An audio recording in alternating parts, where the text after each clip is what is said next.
Muy buenas tardes, estamos aquí en la Fundación Nueva Amanecer. Este es una tarde de sábado Una tarde y de sábado tenemos y tenemos hoy hoy una entrevista muy una importante entrevista muy importante con el pastor con Miguel el Ángel López, pastor Miguel Ángel que López, nos honra con que su nos visita, con honra su con su presencia. visita, su presencia. El pastor López tiene dificultades El pastor auditivas, López tiene dificultades por lo auditivas, tanto tiene aquí como su por lo asistente tanto tiene a la aquí como señorita su Amaloa. asistente, por lo tanto Para tiene que como su ella le asistente a la transmita señorita Malúa, las preguntas. Esta entrevista es importante porque queremos para que le rescatar de su transmita las memoria preguntas. Esta entrevista sus es mejores importante momentos, su para rescatar testimonio de de su vida, memoria sus el mejores cual consideramos momentos, que es muy sus valioso testimonios de vida, para estas el nuevas cual generaciones y consideramos también que para es los muy que valioso aspiramos para de las alguna nuevas manera poder generaciones imitar para su los que obra y su aspiramos ejemplo. poder imitar su obra y su ejemplo.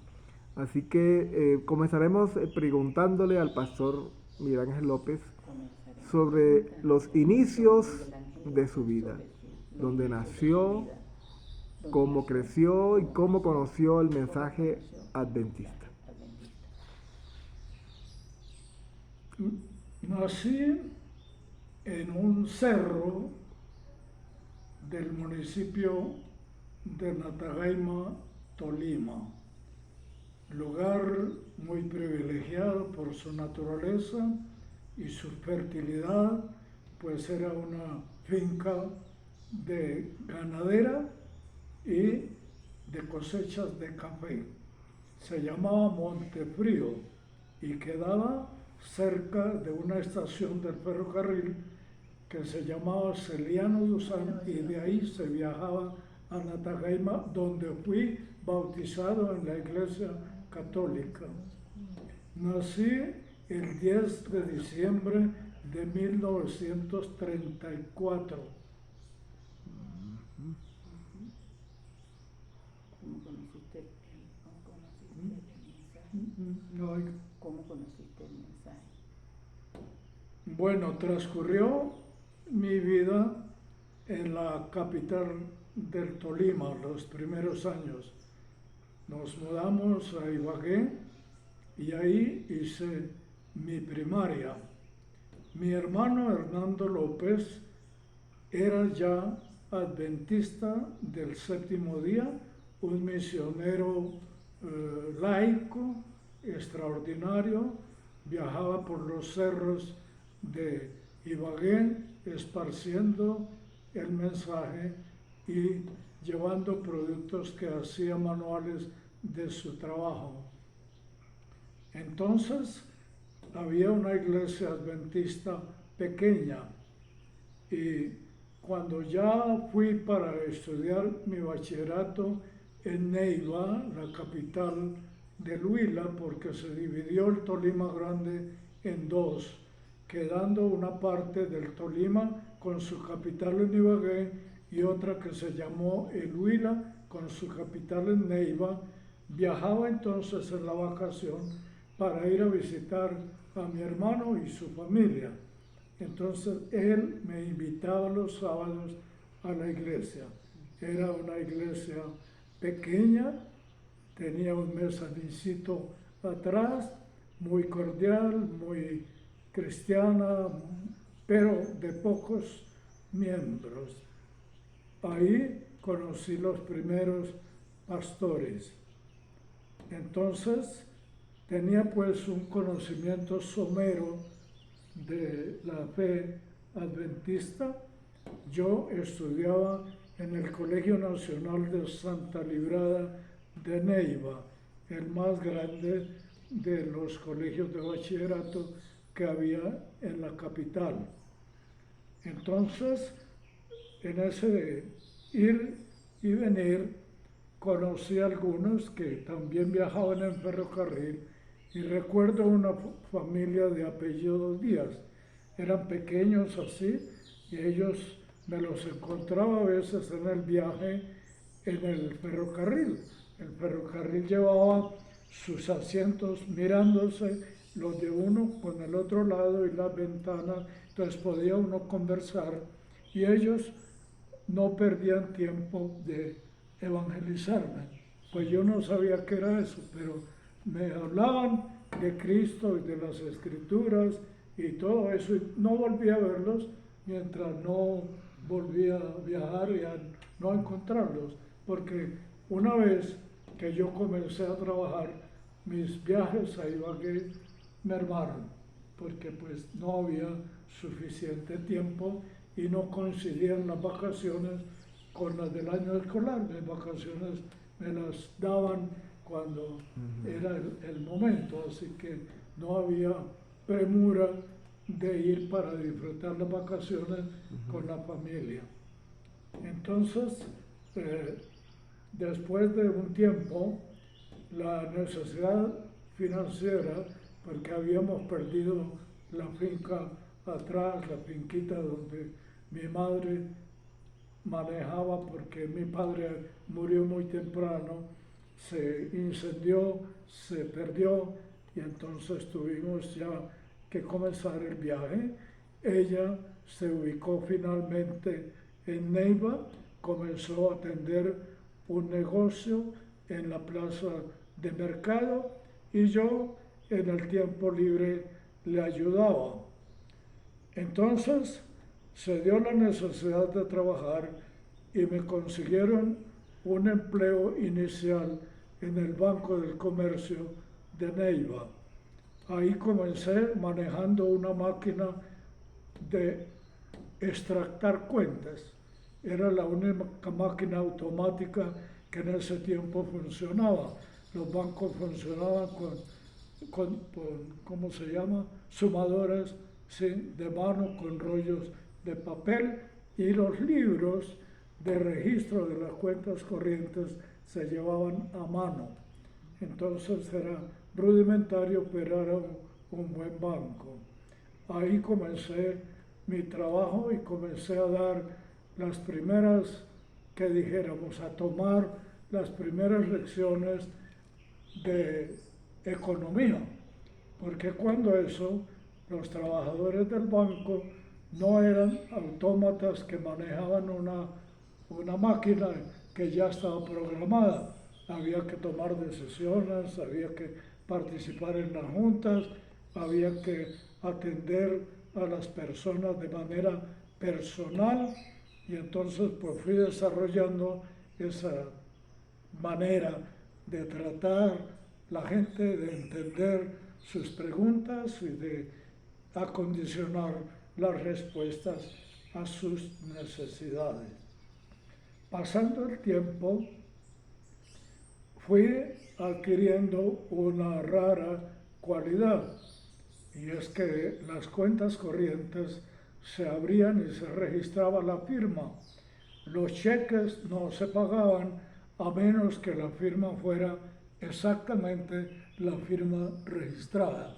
Entonces, cuando había duda de una firma, había que ir al registro de la tarjeta y comparar. Cuando yo trabajé ya un tiempo con eso, pues no era necesario. Yo podía decir, esta firma no es del cliente. O hasta podía decir, sí es la firma del cliente, pero es irregular, porque quizás firmó en Bogotá con el frío. Había que llamar y consultar, y era así. Entonces, eso me hizo no ser indispensable, pero ser una persona con cierto valor para la institución. Me asignaron entonces las cuentas corrientes. Eran 2 libros grandes, uno de la A a la L y otro de la N a la Z. A mí me tocó el segundo libro, el que era un poco más grande, entonces yo manejaba ese para mirar los cheques, ¿cierto?, asentarlos a mano y ir sacando los saldos.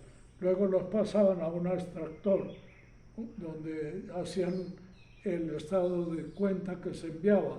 ¿Cómo se llama eso hoy? El extracto. Él lo ponía en una máquina y se repartía. Bueno, llegó el momento en que me pusieron supernumerario. Eso era una persona que por una semana estaba disponible para cualquier vacante. Si faltaba este, lo suplía. Si faltaba el otro, lo suplía. Así que tenía que ampliar su adiestramiento para poder manejar muchas cosas, desde cuentas corrientes a giros y remesas, en fin, a todos esos. Así que una vez que recuerdo, muy traumática, faltó el cajero principal, don Victoriano Rivera, un hombre de edad que sabía mucho del pago de cuentas.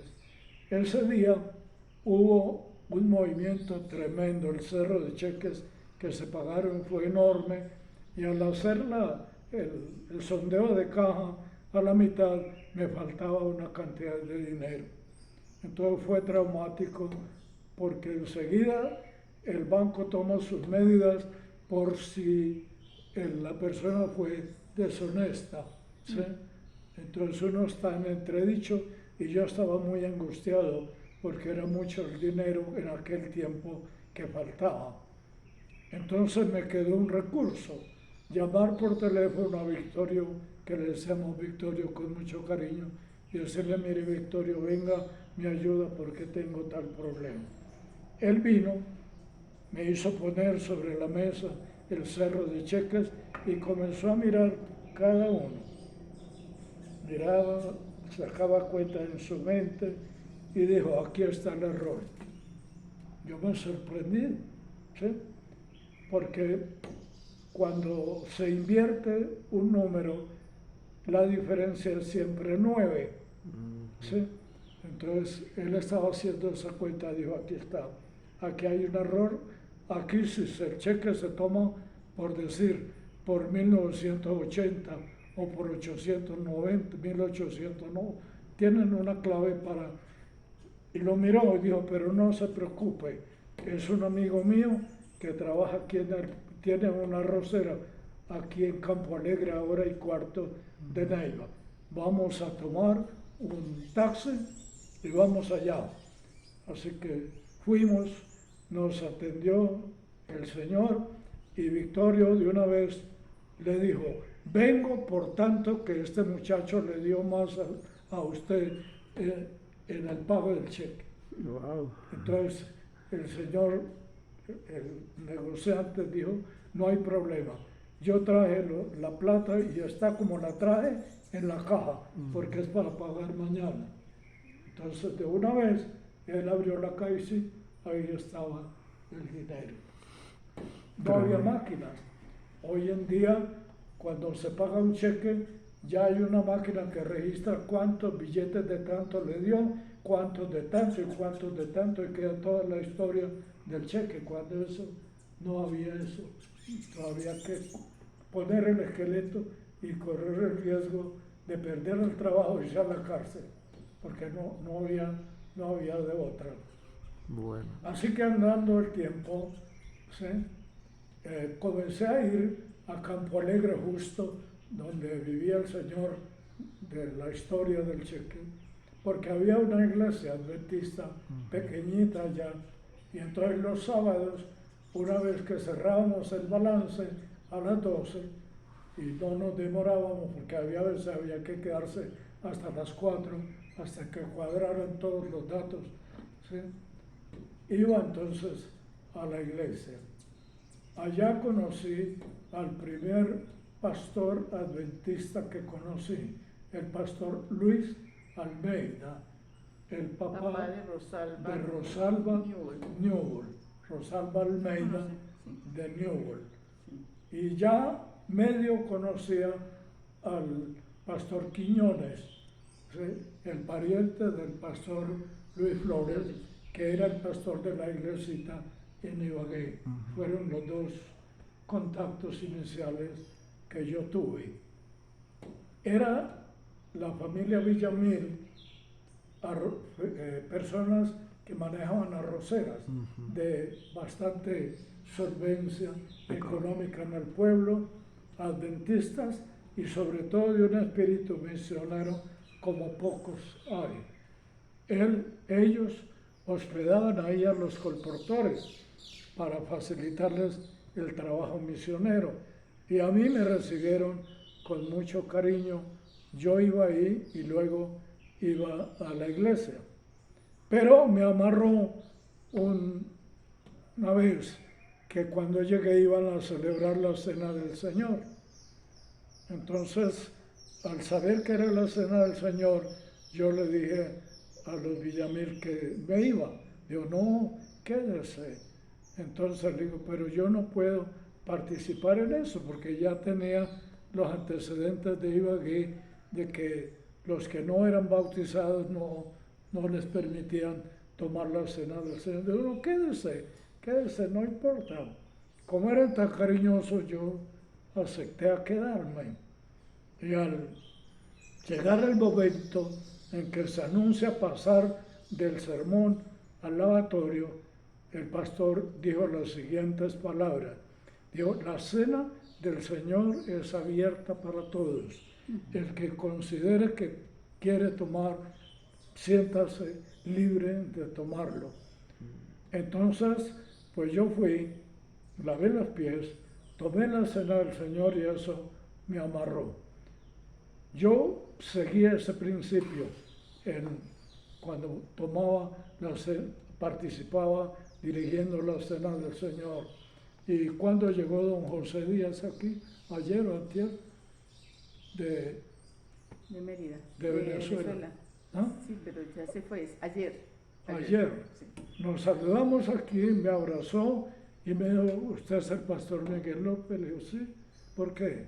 Dice, porque en una iglesia ahí de San Cristóbal, usted estaba celebrando la cena y ya me habían dicho que yo no podía participar, pero cuando usted anunció el lavatorio, dijo que era libre, entonces yo tomé la cena del Señor y míreme, aquí estoy, me amarró. Eso fue el testimonio ayer. Así que más o menos esas son las reminiscencias que tengo de mi primer trato con los adventistas. Ahí conocí los primeros colportores, a ver si me acuerdo los nombres. Duarte, Jeremías Duarte, y eran 3 muchachos, Duarte, colportores que luego me los encontré en el colegio. Bueno, paro ahí para tomar aliento. Bueno, sería bueno precisar, ¿no? Esto ocurre en el marco de los años 50 de la historia de Colombia, Eso ocurre en el marco de los años 50 de la historia de Colombia. ¿cierto? En los años 50 En los años de la 50. historia de Colombia. Sí. Los años 50. Eso ocurrió, eso que tú estás contando, ocurrió en los años 50 de la historia de Colombia. Sí, porque yo fui al colegio cuando eso se llamaba el Instituto Industrial Coloveno, Coloveno, que sí. luego se llamó Instituto Colombo Venezolano. Venezolano. Sí. Fui a ese colegio a comienzos de 1955. Bueno, estamos bien. Mi esposa había ido un año antes, Ujú, la señorita Olga García Bello. ujú. Me estaba esperando. Estaba esperando. Algo importante, Amaloa. Para esa época en Colombia se estaba viviendo la violencia política, ¿no? ¿Tiene alguna experiencia acerca de En esa eso? época se estaba viviendo la violencia política en Oh, sí, Colombia. porque habían matado al líder político que presumíase que era de izquierda, Jorge Eliezer Gaitán, Ujú. que ocasionó el Bogotazo, el incendio casi de una gran parte de Bogotá como reacción al asesinato de ese líder, y se encendió en el país los primeros brotes de la guerrilla en protesta. Entonces hubo mucha agitación y mucho sufrimiento en los campos especialmente. En el Tolima, ¿no? En el Tolima. En el Tolima especialmente, o en toda Colombia. Sí, toda Colombia, pero especialmente Bogotá y los departamentos cercanos a Bogotá, porque Ibagué o el Tolima está cerca en el centro de la capital. De la capital, sí. Bueno, llegamos a un momento importante de saber cómo llegó a estudiar a la Academia Adventista. ¿Cómo decidiste ir a la Academia Adventista? ¿Cómo llegaste? Bueno, entonces, trabajando en el banco, un día me dice el recepcionista, señor López, hay dos señores ahí que lo buscan.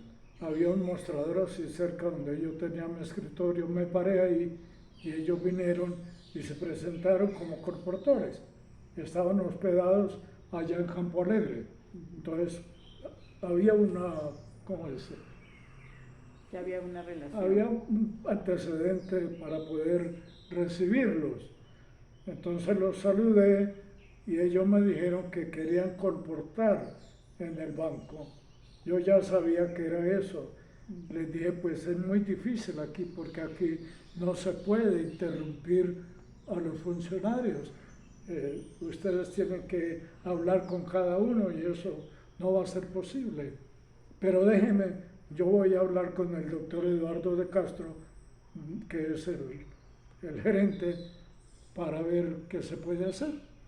Así que yo entré y saludé al doctor de Castro, me hizo pasar, le conté, le expliqué que esos jóvenes dependían de lo que vendieran para poder continuar estudios. Entonces él se conmovió y dijo, bueno, hay una manera en que podemos permitirle, López, ¿sí? En el momento en que se les sirve el café, porque de momento en momento, a una hora o no me acuerdo ya, ¿sí? Nos pasaban una taza de café, porque había una empleada solo para eso, hacer café durante el día. Entonces, en tanto que la persona toma su café, ellos pueden pasar y entrevistarlo. Entonces, así se hizo. Se llamaban uno Luis María Alférez y el otro se llamaba Pablo Arévalo. Muy conocidos. Luis María Alférez es tío del pastor Germán Alférez. ¿Ah? Germán. Alférez. Está agonizando ya con los más de 100 años o algo así en Curazao. Queda él. Yo lo llamé el año pasado, ya no podía casi contestar y me identifiqué. Yo soy el pastor Miguel López, el muchacho que encontraste en Neiva y a quien motivaste a ir a Icolben. Quiero que descanses con la seguridad de que tienes una estrella en tu corona. No Amén. te preocupes. Amén, amén. Sí. Me da emoción porque fue insistente ese señor. Los dos no se detuvieron hasta que no me aceptaron la renuncia en el banco. Llegamos tarde al colegio porque ellos no quisieron irse hasta que yo no arreglé todas las cosas. Y el gerente no me quería aceptar la renuncia. Porque él decía, usted que se va a estudiar semejantes cosas. Claro, el que iba a saber qué es teología, ¿no? Pensaba qué cosa será. Decía, usted ya tiene una carrera aquí, ¿cuál es el problema por el que usted se va? Claro. Pero fue tal la decisión que finalmente, aunque vivía con mi madre, éramos los dos, ¿sí? La dejé sola, ¿sí? Renuncié a mi trabajo y nos fuimos a la institución. Claro. Yo podría decir que tal vez vieron en él un futuro gerente de banco, pero Dios tenía pensado que fuera gerente de la obra. Que ellos vieron en ti un futuro gerente de banco, pero Dios tenía pensado que fuera un gerente de la obra. Así es. Así es, muy bien, muy bien. Bueno, llegué entonces a Icolben, ¿sí? Allá, para llegar tarde, tuve serios inconvenientes, no problemas, pero inconvenientes. Porque en primer lugar, yo había enviado una carta previa, porque los jóvenes me habían dicho que allá para completar había que trabajar. Y aunque la liquidación mía era buena, yo tenía que compartirla para que mi madre quedara acomodada, así que no pensé que me alcanzaba el dinero según el prospecto que habían mandado para el año siguiente, no para el primero. Y pedía que, como era persona trabajaba en registros contables, me permitieron trabajar en una oficina. Ellos no contestaron, yo llegué allá y al llegar tarde, los muchachos ya tenían su cuarto, porque como ellos eran alumnos viejos, ellos tenían su cama y todo seguro. Yo no. Entonces el colegio estaba atestado y tuvieron que poner una cama en el pasillo que da así el mirador para la ciudad de Medellín, por donde pasa todo el mundo, y los pasillos por donde pasan del segundo piso los alumnos. Así que fue la primera gran incomodidad. Yo tenía ya mi cuarto, mis cosas organizadas, y luego dormir ahí al aire libre, pues para mí era muy duro y muy incómodo. Así que ese fue el primer chasco, ¿sí? Y luego el segundo, que al ir al administrador y pedirme trabajo, me dijo, vaya a la granja, allá consigue un negrito que se llama Juan y él le va a dar su trabajo. Así que yo fui allá vestido más o menos y él me mira y me dice, no, señor, con ese vestido no le puedo dar trabajo, vaya, póngase un blue jean, una truza, cualquier cosa, y ponga otros zapatos y viene. Yo fui para allá, los hermanos Villamil me habían regalado unas lindas botas arroceras, ¿sí? Me las puse, me puse lo peor que tenía, y entonces me miró y dijo, bueno, por lo menos así puede comenzar. Me dio una carretilla, un pico y una pala, y me dijo, camine, le voy a indicar el trabajo. ¿Sí? Casi que el pollo estiró la pata porque fue... De un banco a una granja. Fue, como dijera, una sorpresa, ¿no? Entonces llega frente al hogar de señoritas que queda a la entrada del colegio, la grama bonita que hay después de unos mangos y unos pomarrosos. Entonces a la mano derecha saliendo está el hogar de señoritas, y ahí en un bajío que hay donde juegan fútbol, o jugaban fútbol los muchachos, había un tapón de la alcantarilla, porque las señoritas botaban los cotes, las toallitas higiénicas entre el baño, y eso se tapaba. Entonces él me dio las instrucciones y se fue, y yo me quedé ahí viendo un chispero. Yo digo, ahora ¿qué voy a hacer? Así que no me quedaba otro remedio que comenzar a destapar la alcantarilla. Cuando la destapé, digo yo, miro a la calle, digo, si veo algún conocido, me meto por ese tubo para arriba, porque pues, fue una cosa tremenda, ¿no? Pero lo hice, y después me gustó el trabajo al aire libre, comencé a cuidar jardines, comencé a sembrar rosas, comencé a sembrar árboles, y ya no quise ir a un trabajo de oficina cuando me lo ofrecieron, porque para mí asimilaba mal las materias siendo un trabajador que estando pereciendo en una oficina. Entonces nunca más anhelé un cargo de trabajar dentro en una oficina. Dios lo estaba preparando para que fuera Entonces, un director de instituto, me imagino. Al llegar octubre, un mes antes o algo así, porque el año comenzaba en octubre, terminaba en octubre, con el propósito de que hubiera 3 meses para que los alumnos fueran a colportar y ganaran el dinero para el año siguiente. Y yo estaba en esa lista, sí, porque tenía que poner el esqueleto porque el presupuesto ya se había acabado. Así que vinieron los jefes de las misiones, cuando eso eran misiones no había asociaciones, ¿sí?, a reclutar los colportores de estudiantes. Entonces a mí me asignaron como entrenador a un joven adventista de nacimiento, ¿sí?, Daniel Cristancho, de Málaga, de la familia Cristancho de Málaga, un buen joven, ¿sí? Y con él nos asignaron ir desde Arauca y venir hasta Villavicencio trabajando. Así que me tocó conseguir una hamaca. Yo nunca había dormido en hamaca, pero como íbamos a estar en el llano, pues había que poner los huesos sobre una hamaca porque uno llegaba a un lugar y lo que le alquilaban era un caney. ¿Sí? Había que colgar la hamaca, lo demás al aire libre. Eso si bien le iba a uno. Así que fuimos desde Bogotá.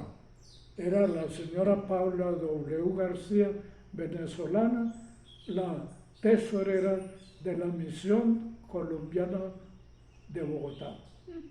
Ella nos recibió, nos orientó y desde entonces entablamos una amistad con Paula muy especial. Ella se interesó mucho en que fuéramos bien equipados, nos explicó que había que llevar suero antiofídico polivalente, aprender a poner inyecciones en la vena por si acaso ¿sí?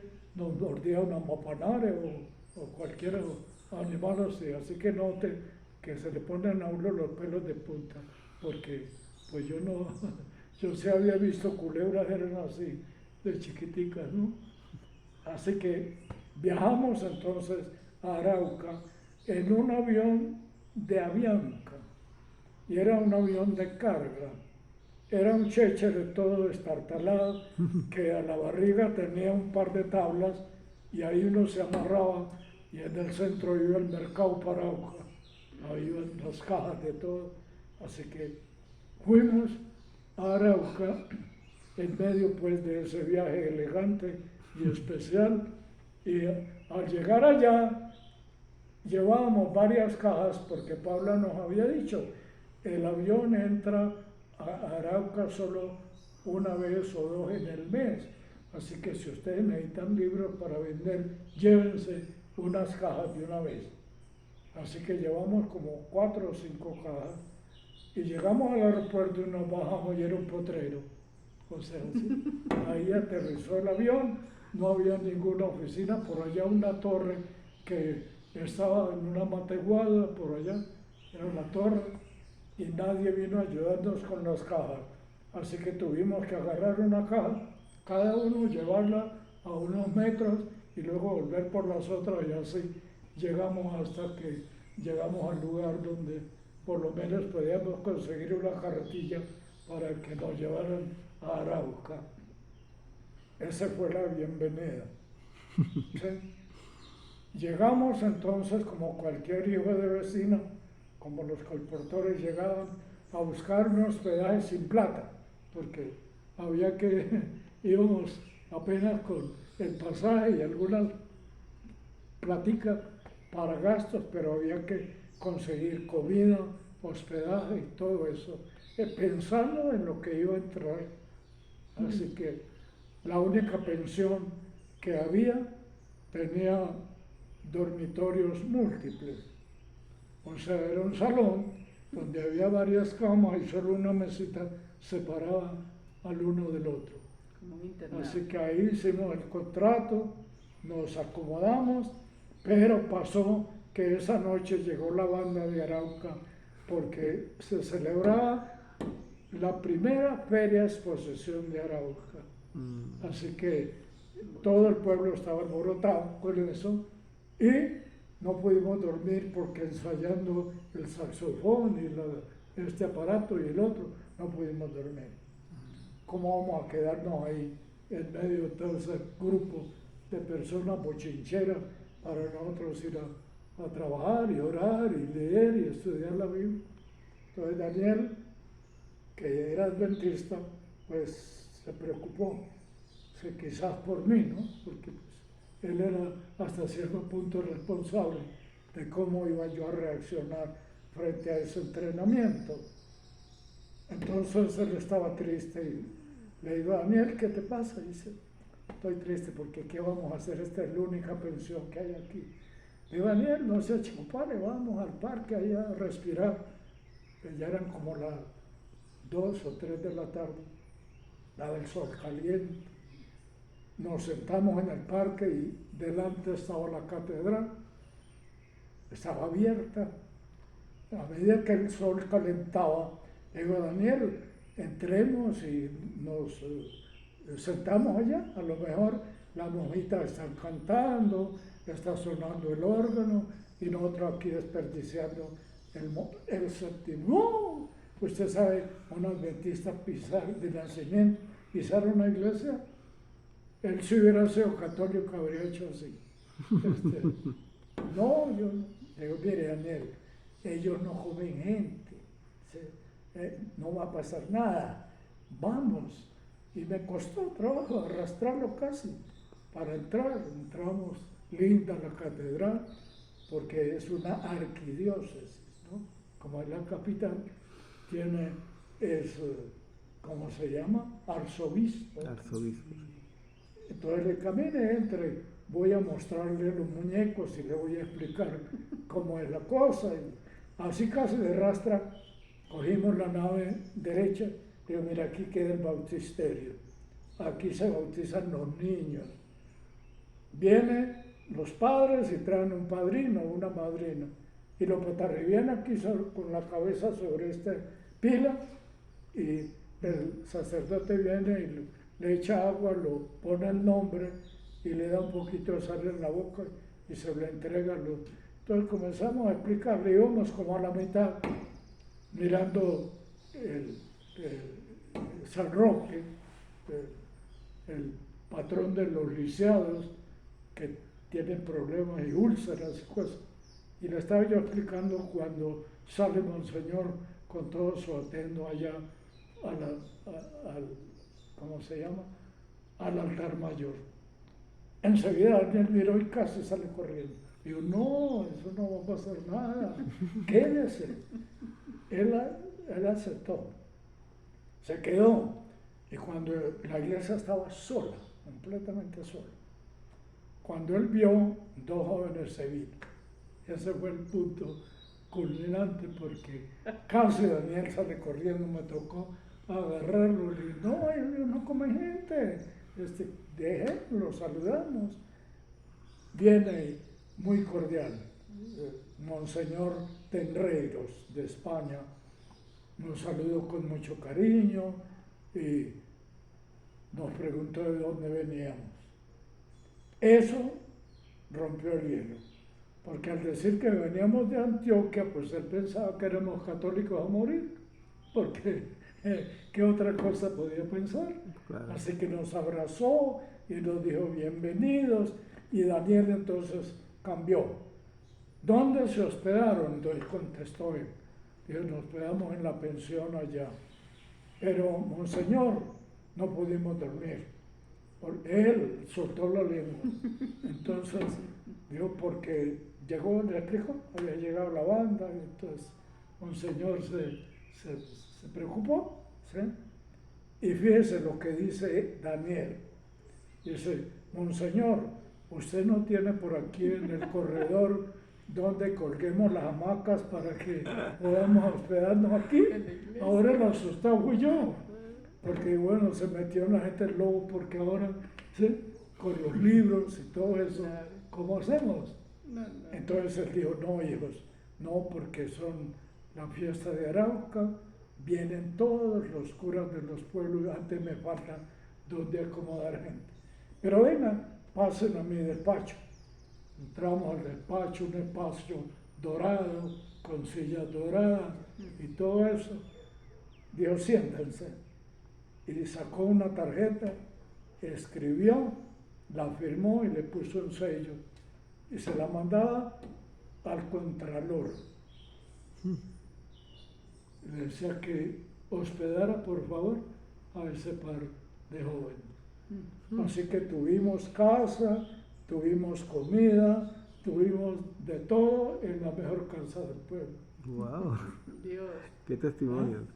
Y de ahí, pues, viajamos, trabajamos esos 3 meses hasta Villavicencio. Un conocido de mi madre, porque fueron vecinos de crianza allá en Campo Alegre, el doctor José Eustacio Rivera, escribió una novela famosa, La Vorágine. Sí, claro. ¿sí? Y yo la había leído y contaba las cosas que pasan en el llano, el soroche que da, el que se mete allá, que después está, que no sabe en dónde está, se va acomodando a la selva y después no quiere sacar la nariz al pueblo. Y es verdad, o sea, todo eso va sucediendo en la mente. Así que después de 3 meses llegamos a Villavicencio, traíamos las becas para el año escolar y terminó mi primer entrenamiento. No había un solo adventista, desde Arauca hasta Villavicencio. Fuimos los primeros que repartimos el centinela, vendimos Biblias y dejamos libros religiosos. Ahora me doy cuenta que esa región sostiene la asociación aquí del nororiente colombiano. Prácticamente. Es la Sí. que más le produce La que más mueve. entrada y ahora viven para allá. Bueno, casi nos consiguen Cúcuta. Están por allá en Tana, están por allá Sí. en Arauca, compraron propiedades y todo eso. Y Pastor Ortiz, sabiendo eso, me llevó como cortesía para mirar el resultado misionero de toda esa región. Para mí fue muy satisfactorio. Claro. y el monseñor nunca se enteró que ustedes estaban haciendo el contrapeso. No sabemos porque él fue el primero que firmó el prospecto y pidió el libro. Entonces lo que nosotros hicimos fue una estrategia. ¿Sí? Lo dejamos para entregarlo de último, ¿sí? Le envolvimos el libro en papel regalo y se lo dijimos, monseñor, no tiene que pagarle excedente, es un libro por su manera como nos ha atendido, nos montamos en un chéchere y nos fuimos para el aeropuerto. Allá en el aeropuerto mirábamos por la ventana que ahora llegamos, señor, a agarrar a esos sinvergüenzas, pero no pasó. Interesante, ¿no? Una historia muy Bonita. importante para esa época de los años 50. Muy bonita la historia. Muy, muy bonita. Bueno, ¿Y ahora qué? Ahora vamos a hacer- sopa vamos a hacer una pausa para descansar y seguimos con la entrevista. o me dan a dar un... Te voy a traer agua. Bueno, Que remoje la cuerda vocal. Yo... pensé que me habían... hoy no hacen terapia, ¿no? No. Bueno, eso quedó grabado.